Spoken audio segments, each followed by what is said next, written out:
होइन सोल्टी, अब चैत महिनामै यति साह्रो गर्मी भएपछि वैशाख जेठमा त बाँचिन्न क्या हो। मलाई त गर्मीले लैजाला जस्तो। ऊ बेलामा बुढापाकाहरूले भन्थे यो जाडोले लैजान्छ कि भन्थ्यो। हो अहिले त गर्मीले लाला भन्ने डर भइसक्यो। बरु जाडोमा त मजाले न्यानो न्यानो कपडा खाएर तातो झोल खाएर बस्न सकिन्छ बाबु।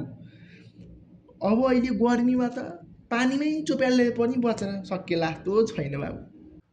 अरे काका, अब तपाईँ पहाडमा पनि गर्मी भो भन्नुहुन्छ, त्यही हिसाबले त हामी तराईवासीको जनजीवन कस्तो होला?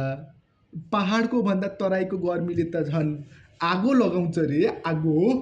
हामी त कसरी बस्ने होला बाबु? कुरो त एकदमै राम्रो कुरो गर्नुभयो।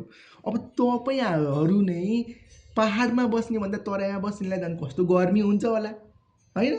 तर गर्मीसँग लड्ने भनेको एउटै उपाय हो काका।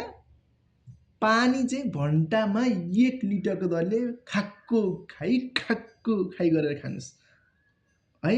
त्यसपछि गर्मीसँग त लड्न सकिहाल्छ नि। चित्त बुझाउने बाटो काका।